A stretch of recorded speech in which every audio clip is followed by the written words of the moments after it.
Hello, welcome to another reading of Curtis Jones' writing. We're in uh, another one of my books called Getting There. It generally holds some of the stories that I didn't have place to put them in the other books I had written, so they're in this book. If you remember last time, I started on what was called Finding Joy. It's when I met Stephanie, how we progressed, how she became my girlfriend, and how the boy that had dated her before said he didn't want her. Anybody else want her? And I spoke up. I know that's not very flattering.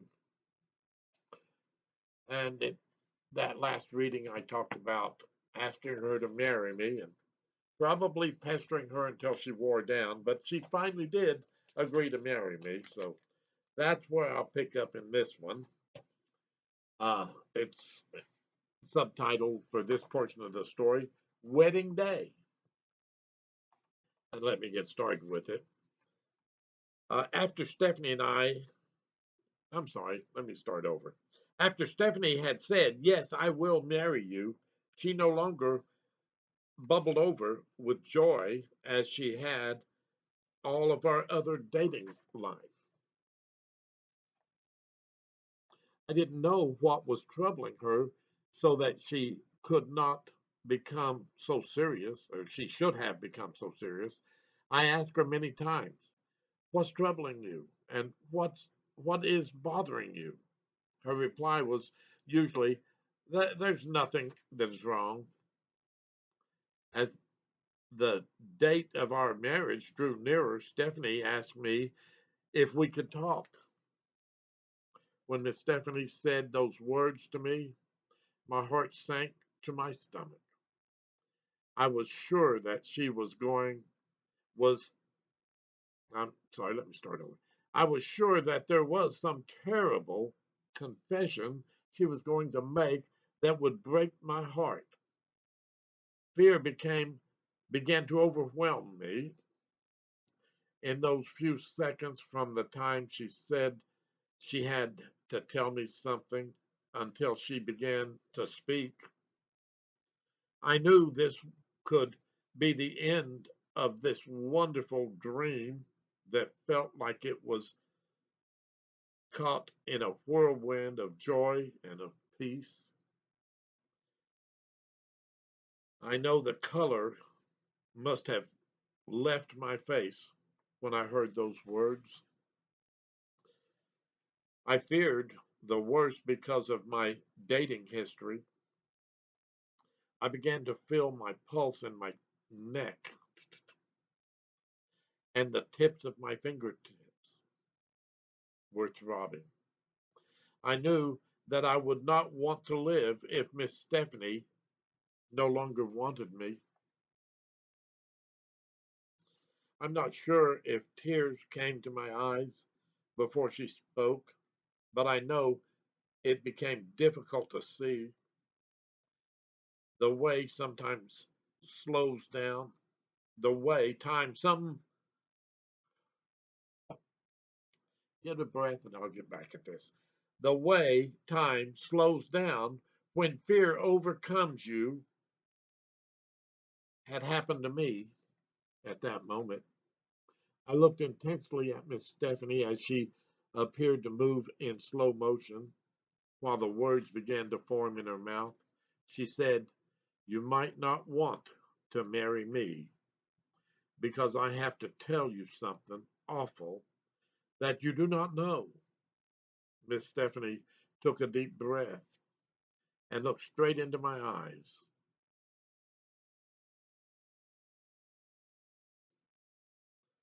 I could see tears welling up in her own eyes as she said, I just turned 14 years old in February this year.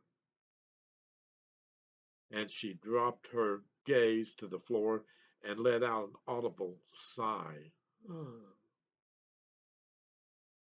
I know she was waiting for a gasp of disbelief to come from me, but I did not respond at all. I was waiting for some terrible confession of unfaithfulness or loss of love for me. Her awful confession was that she was 14 years old. As I sat there for a moment and allowed it to soak in, I felt the color come back to my face, the pulse in my neck, and the throbbing in my fingers all stopped.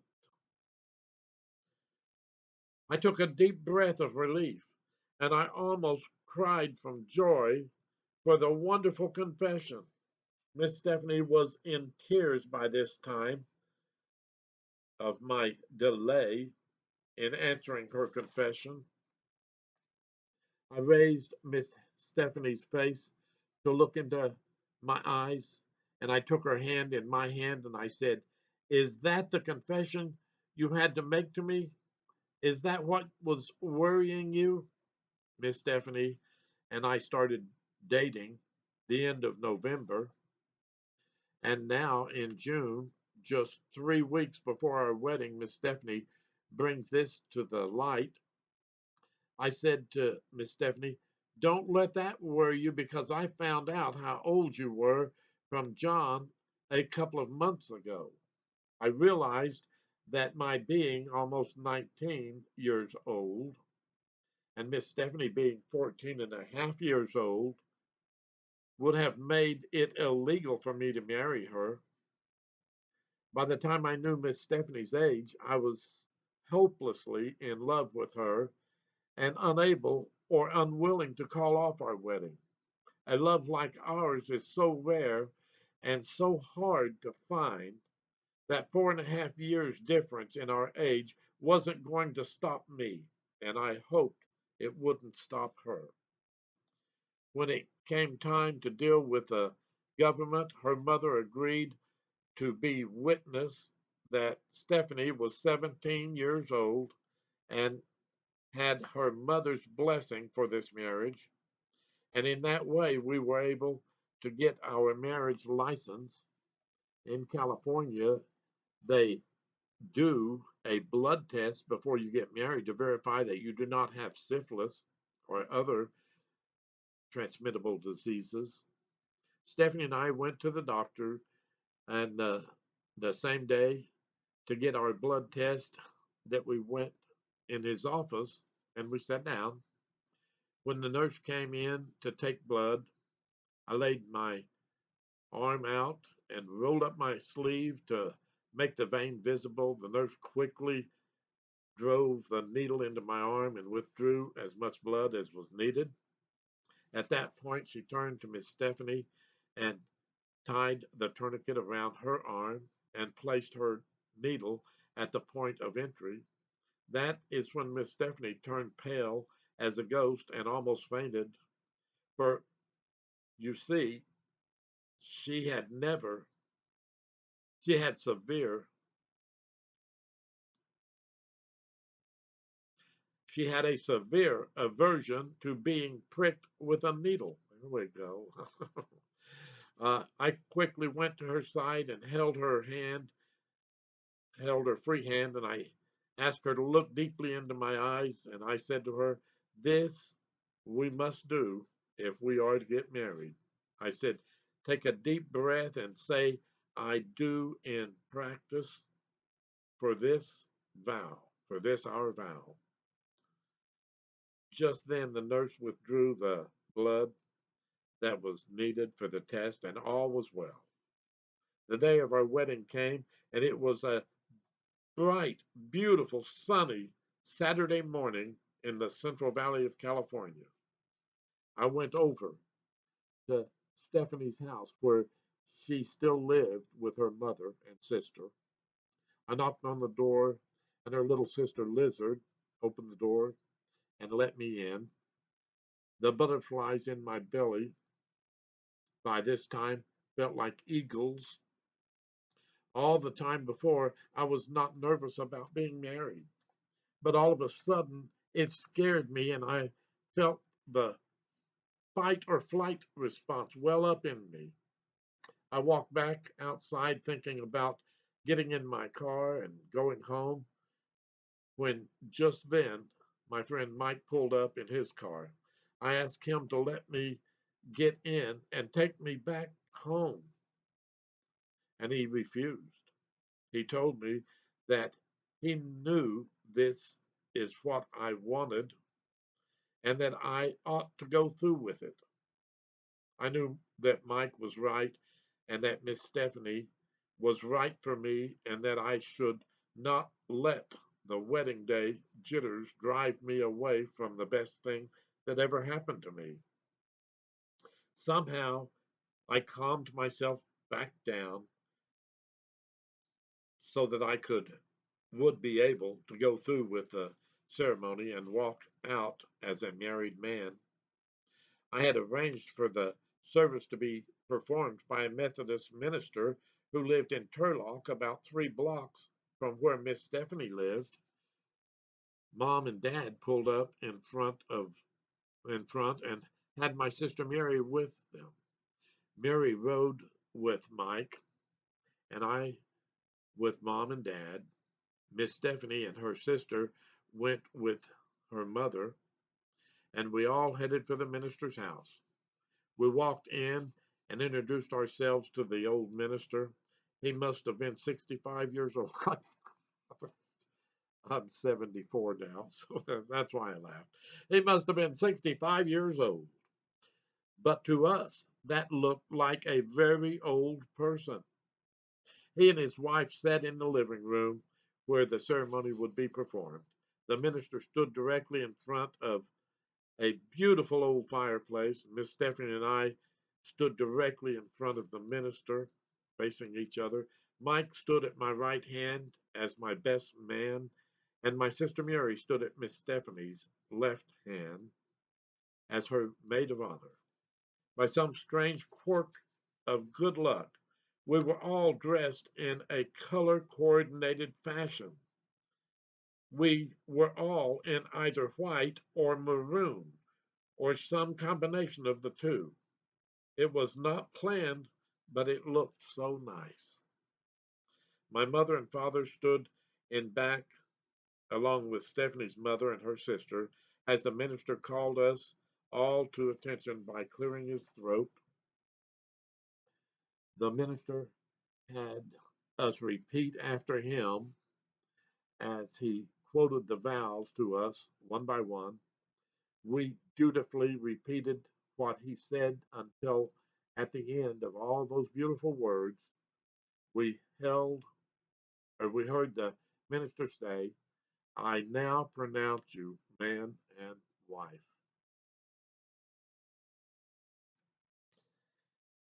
He then had us turn around and face the small audience of our loved ones, and he announced, I am pleased to present to you Mr. and Mrs. Curtis Jones. Hadn't thought of that in years. I have never had a day that made me more proud or happy than that moment when I was introduced as Stephanie's husband. Stephanie's mother insisted on taking us out for lunch at the ceremony's end about 11 o'clock. She took us out to a steakhouse, and we had a lovely lunch and we said our goodbyes. We drove back to my bleak little 8 foot by 40 foot mobile home that we were going to live in. Even in that small abode, we were as happy as if we had lived in the White House. Love is strange, isn't it? Wedding night with no honeymoon. I couldn't take off to go on honeymoon. I lived day to day, week to week on my paycheck. I had laid out enough supplies for one supper for 2 people and one breakfast for 2 people. That was all the food we had in my little house. When we got home from the day's activities, being married, it was about 5 o'clock in the evening. I didn't want to go grocery shopping until Stephanie could go with me because I didn't know what to get for her to eat, and I had been eating at mom and dad's house since I got out of the service. On the way home after dinner with her mother, I told Stephanie that we were going to have to go to the grocery shopping store Sunday morning right after breakfast, or we would be hungry all week. By this time, I was working at Campbell's Soup Company, making Swanson TV dinners. I would go to work at 7 a.m. and be home by 3 in the afternoon. But because I had no money saved, it was no honeymoon for me and Stephanie.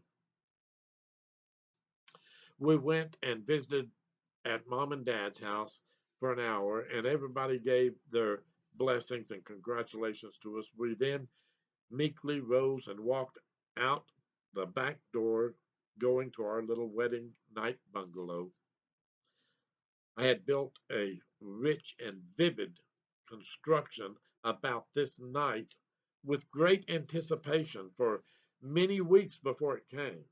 I was so excited that my walk was nearly a run as we went from mom's house to the little trailer. I think Stephanie struggled to keep up because she was very nervous about the night ahead.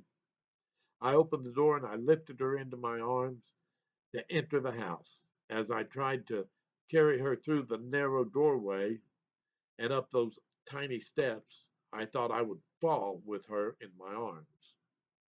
But I did make it. Carrying my bride had robbed me of most of my balance, but I was determined enough that I succeeded. As we got inside the house, I set her down in the rocking chair and I turned around to close the door behind me. This was the beginning of the wedding night that I had imagined so many scenarios through. I began I became a little nervous myself by this time because I called I could tell Miss Stephanie had something on her mind that she felt she needed to say, but I knew she would wait for the right moment to let me know what was on her mind. The couch sat at the very front of the trailer with the rocking chair facing it. Stephanie and I sat on the couch side by side and spoke softly to each other as we waited nervously for the nocturnal event tonight that surely awaited for us. Stephanie got up to start our supper, and I went with her to help and to show her where everything was.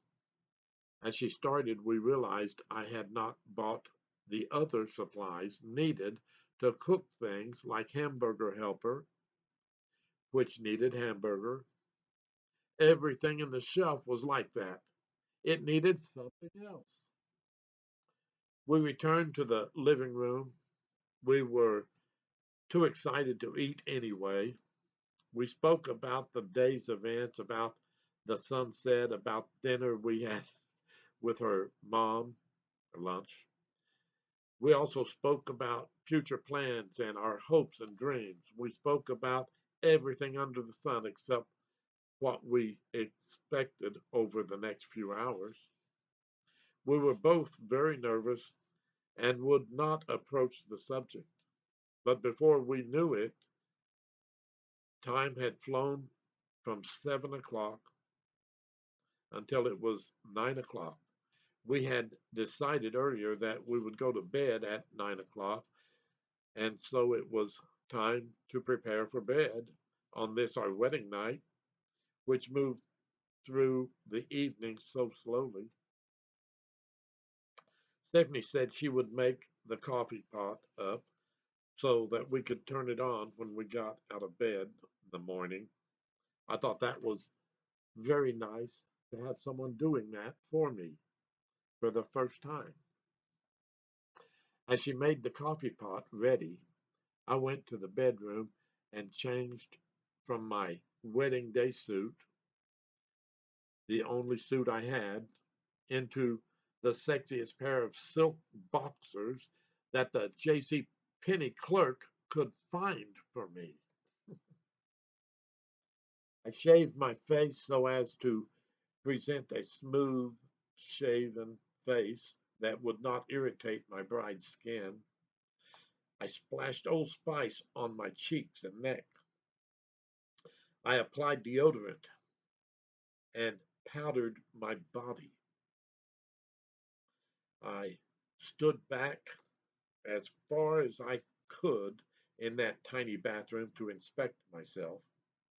I passed my own inspection and declared myself ready to meet my bride in this most unique of all meetings. I turned down the bed and strategically presented myself in the most alluring pose that I could muster as I waited for her great beauty to light up this dull little room. Every room seemed to brighten up when Stephanie entered. It had been several minutes, and she had not come to the bedroom. And uh, I called her name, to which she replied, "I'm coming." And so she did. In another 2 or 3 minutes, I attributed the delay to nerves and decided I would show more patience. When she entered the room, her face sported a bright red glow, which could easily be seen in the dim light of the little lamp on the nightstand, and that attested to her great modesty. It was one of those things that had drawn me so powerfully to her, like a magnet draws a nail. I was inescapably pulled to her side, and com- I was completed by this attraction. Stephanie didn't say a word, but went to uh, her overnight bag and disappeared into the small bathroom. I felt a big smile fall across my own face as I listened for every sound coming from that little room. The sound of running water, and then a bump against a wall, and finally I heard a big sigh, and the door began to open, at first very slowly, but soon it was open wide, and the light of the bathroom obscured my vision at first.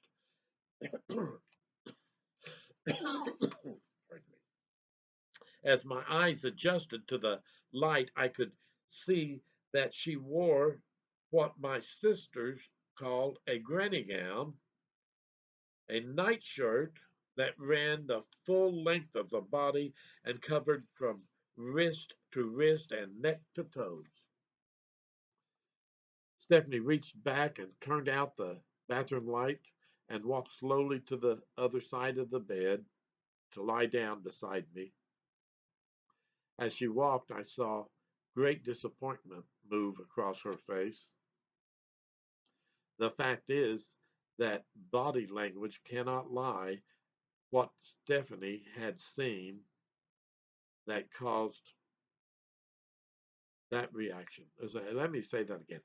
The fact is that body language cannot lie.